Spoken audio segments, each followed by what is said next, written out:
Good morning, class 8, chapter 6, part number 4, page number 73.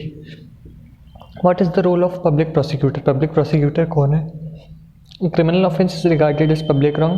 What is meant by this is that it is considered to have been committed not only against the affected victims but against society as a whole. Do you remember the case of dowry death of Sudha that we read about in previous chapter?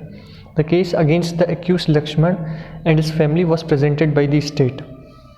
That is why the case was called State versus Lakshman Kumar and others.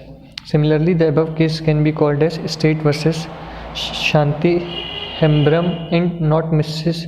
Shinde versus Shanti Hembram. अब इसमें क्या बताया गया है कि public prosecutor कौन होता है। देखिए, कभी भी कोई क्राइम होता है ना, तो ऐसा नहीं माना जाता है कि वो क्राइम, जैसे मैंने आपको एग्जांपल देके समझा रहा हूँ, ए ने बी के घर में चोरी की या ए ने बी के किसी घर के पर्सन का मर्डर कर दिया।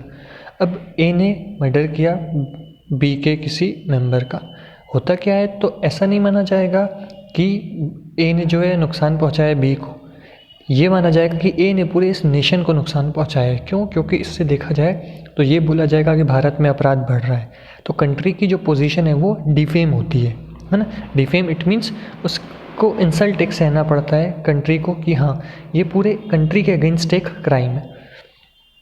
What is meant by this is that it is considered to have been committed not only against the affected victims, जिसके साथ हुआ है उसके साथ ही नहीं बल्कि पूरी सोसाइटी के साथ ये क्राइम हुआ है। अब देखिए, जो एक सुधा वाला चैप्टर था, तो सुधा में को जो जला दिया गया था, कैसे जला दिया गया था, उसके ऊपर केरोसिन ऑयल पोर करके। तो केस का नाम क्या था? ऐसा नहीं था कि Sudha versus Lakshman Kumar and others. क्या नाम था केस का? State versus Lakshman Kumar and others. State है ना, मतलब पूरे नेशन का केस है लक्ष्मण कुमार के साथ या पूरी सोसाइटी का केस है। सिमिलरली ये वाला जो केस है, ये कैसे किस नाम से? स्टेट वर्सेस शांति हेम्ब्रम। शांति भले ही बेगुनाह थी, लेकिन इल्ज़ाम लगाया गया कि शांति ने चोरी की है। तो ये जो चोरी है, ये सिर्फ एक सोसाइटी, सिर्फ मिस्टर एंड मिसेस शिंदे ने मिस्टर एंड मिसेस शिंदे ने इस अफेक्टेड पर्सन नहीं है इसमें। पहली बात तो जब तक साबित नहीं होता तब तक नहीं कह सकते। जैसे मिस्टर एंड मिसेस शिंदे ने बोला कि हमारे घर में चोरी हुई है, तो अफेक्टेड सिर्फ यही दोनों नहीं है, पूरी एक सोसाइटी इफेक्ट होगी, पूरी सोसाइटी का नाम डिफेम होता है। Criminal offence is regarded as public wrong, है ना, मतलब पब्लिक, ऐसा माना जाएगा कि पब्लिक के साथ गलत हुआ है। Committed not only against the affected victims but against the society as a whole. ठीक है। In the court it is the public prosecutor who represents the interest of the state. The whole role of the prosecutor begins once the police has conducted the investigation and filed the charge sheet in the court. अब होता क्या है, जो suffered person है वो police officer के पास जाएगा, police station जाएगा, वो कंप्लेन लिखवाएगा। ठीक है, तो पुलिस क्या करेगी? FIR लिखेगी, चार्जशीट फाइल करेगी और उसको पब्लिक प्रोसिक्यूटर को हैंड ओवर कर देगी। और पब्लिक प्रोसिक्यूटर को एक बार हैंड ओवर करने के बाद पुलिस का काम खत्म। फिर पब्लिक प्रोसिक्यूटर उसको साबित करेगा कि हाँ, उसने क्राइम किया है। अब देखिए, साबित करना किसका काम है? पब्लिक प्रोसिक्यूटर का। क्या साबित करेगा? कि वो पर्सन गलत है। अब ऐसा नहीं कि साबित करके ही रहेगा वो गलत है, वो सच सामने लाएगा। ठीक है, जैसे अभी शांति के ऊपर एक गलत इल्ज़ाम लगा था, तो उसको किसने बचाया? डिफेंस लॉयर ने। पब्लिक प्रोसिक्यूटर क्या देखता है, क्या सही है क्या गलत, कि मतलब स्टेट, कंट्री के लिए वो क्या है? एक गवर्नमेंट वकील है। तो क्या कंट्री के अगेंस्ट में कुछ गलत तो नहीं हुआ है? अगर कुछ गलत नहीं हुआ होगा तो छोड़ दिया जाएगा जो भी एक्यूज्ड है, जिसको भी दोषी पाया गया है। ठीक है, तो ऐसा नहीं है कि साबित करके ही रहेगा, नहीं गलत है ही। अगर गलत नहीं होगा, जो चीज़ें सच होगा वो सामने आएगा, और अगर सबूत नहीं है तो फिर उसको गुनहगार साबित नहीं किया जाएगा। ज़रूरी नहीं है कि हाँ करना ही पड़ेगा ऐसे, अगर नहीं होगा तो फिर कैसे करेंगे? The role of the prosecutor begins when the police has conducted the investigation and filed the charge sheet. Police जैसे ही चार्ज शीट फाइल करती है, हैंड ओवर करती है प्रोसिक्यूटर को, प्रोसिक्यूटर का role start. He she has no role to play in the investigation. Public prosecutor है, उसका investigation में कोई काम नहीं रहता है। The prosecutor must conduct the prosecution on behalf of the state. The prosecutor must conduct मतलब जैसे कोई भी ऐसा केस आया, चोरी वाला, मर्डर वाला, तो प्रोसिक्यूटर को केस कंडक्ट करना ही पड़ेगा। ठीक है, मस्ट कंडक्ट लिखा है, on behalf of the state, society या कंट्री के बिहाफ में। As an officer of the court, it is her duty to impartially and present the full and material facts, witness and evidence before the court to enable the court to decide the case. देखिए इधर पे लिखा है impartially, full and material facts.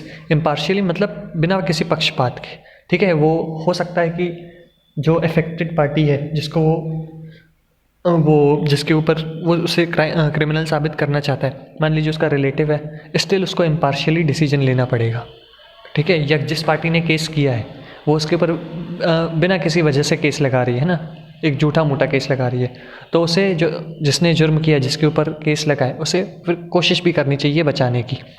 तो final जो उसका conclusion है क्या है, जो सच होगा वो सामने रखा जाएगा, ठीक है। अब जैसे शांति सही थी तो ऐसा नहीं कि पब्लिक प्रोसिक्यूटर उसे गलत साबित करके ही रहेगा, शांति सही थी तो फिर वो सही थी, उसे फिर सज़ा नहीं मिलेगी।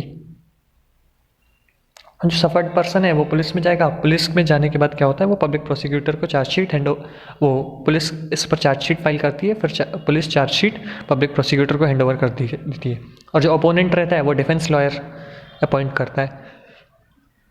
समझो हुआ क्या कि अगर पब्लिक प्रोसिक्यूटर पर किसी को यकीन नहीं है, ठीक है, जैसे मैंने किसी के ऊपर चोरी का इल्ज़ाम लगाया, अब मुझे पता है कि अब मेरी तरफ से पब्लिक प्रोसिक्यूटर लड़ेगा, अब मुझे पब्लिक प्रोसिक्यूटर पर यकीन नहीं है, उसकी एलिजिबिलिटी पर शक है, तो क्या हो सकता है मैं अपना डिफेंस लॉयर मैं अपने लिए एक लॉयर अपॉइंट कर सकता हूँ। पर देखिए केस जो प्रेजेंट में ना पब्लिक प्रोसिक्यूटर ही करेगा, बस मेरे केस से रिलेटेड जो गाइडेंस वगैरह है, सपोर्ट कौन करेगा, समझाना केस को, वो मेरा लॉयर जो पर्सनल लॉयर है वो पब्लिक प्रोसिक्यूटर को समझा देगा, पर जो प्रेजेंट करेगा केस वो पब्लिक प्रोसिक्यूटर ही करेगा। Now what is the role of जज, जज का रोल क्या होता है, देखिए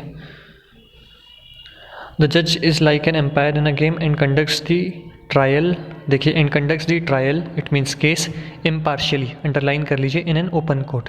इम्पार्शियली मतलब बिना किसी भेदभाव के, ओपन कोर्ट मतलब वो कोर्ट जहाँ पे पूरी जनता बैठी है, पूरी जनता नहीं, इसका मतलब पूरा डिस्ट्रिक्ट नहीं बैठा है,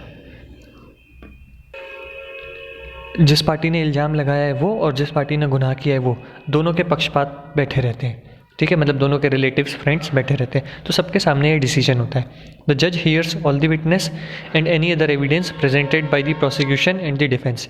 डिफेंस लॉयर ने जो बताया वो सुनेगा, पब्लिक प्रोसिक्यूटर ने जो बताया वो सुना जाएगा। द जज decides whether the accused person is guilty और innocent on the basis of evidence presented and in accordance with the law.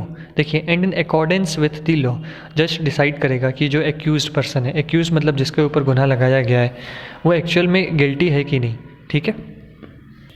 देखिए जब तक किसी का गुनाह नहीं माना जाता ना, साबित नहीं होता है ना, तब तक वो एक्यूज़ रहता है। एक्यूज़ मतलब आरोपी, इसके ऊपर आरोप लगाया गया है। फिर क्या होता है, जब उसका गुनाह एक्सेप्ट कर लिया जाता है, हाँ ये साबित हो जाता है किसी ने गुनाह किया है, फिर वो कल्प्रेट हो जाता है। तो एक्यूज्ड देखेगा, द जज डिसाइड्स वेदर द एक्यूज्ड, जिसके ऊपर आरोप लगाया गया है वो सही है कि गलत, इनोसेंट मतलब सही है कि guilty, on the basis of evidence. अब ऐसा नहीं कि अपने मन से कह देगा, जो एविडेंसेस रहेंगे उसी पर ही बेस्ड अपना निर्णय सुनाएगा। And in accordance with the law, और जो कॉन्स्टिट्यूशन में लॉ में बताया गया है। जज अपनी मर्जी से कोई भी डिसीजन नहीं सुना देगा, जो कॉन्स्टिट्यूशन में लिखा होगा नियम कानून उसी हिसाब से ही सज़ा मिलेगी। If the accused is convicted, जैसे मैंने बोला था ना culprit, if the accused is convicted, अगर आरोपी दोषी पाया जाता है, देन द जज प्रोनाउंस द सेंटेंस। अब लिखा है pronounce the sentence, pronounce the sentence it means सज़ा सुनाएगा, है ना, एक सेंटेंस में सज़ा सुनाएगा या ऐसे ही एक सज़ा सुनाएगा। Pronounce the sentence it means सुनाएगा या सेंटेंस देगा एक, कि इसको कैसी सज़ा मिलनी चाहिए, जेल जाएगा या पेनल्टी होगी या फांसी होगी। Pronounce the sentence it mean declare करेगा punishment. He may send the person to jail और इम्पोज अ फाइन और both depending on what the law prescribes. अब वो क्या करेगा, पर्सन को जेल भी भेज सकता है, फाइन भी लगा सकता है, या दोनों कर सकता है। एक सिंपल सी डेफिनेशन है जज की, वो आप लिखना चाहें तो लिख सकते हैं, presiding officer in the court who give the judgments regarding the case. Now what is fair trial. जज पहले सबकी सुनता है, उसके बाद सब चुप बैठते हैं, फिर जज अपनी सुनाता है, ठीक है। तो मैंने आपको एक्यूज्ड और कन्विक्टेड का मीनिंग बताया ना। एक्यूज्ड मतलब जिसके ऊपर अभी आरोप लगा है पर वो दोषी साबित नहीं हुआ है। कन्विक्टेड मतलब अब ये दोषी साबित हो चुका है। तो जज देखेंगे कि जिसके ऊपर आरोप लगाया है वो वाकई में दोषी है कि नहीं। कैसे देखेंगे, on the basis of evidences, और जो सज़ा होगी उसे वो सज़ा सुनाई जाएगी। What is fair trial. Fair trial क्या होता है, Let us for a moment imagine what might have happened if the judge decided to try Shanti's case very differently. Okay, thank you students, यहाँ से हम कल पढ़ेंगे। ओके, क्योंकि new topic है, बहुत बड़ा टॉपिक है। Thank you.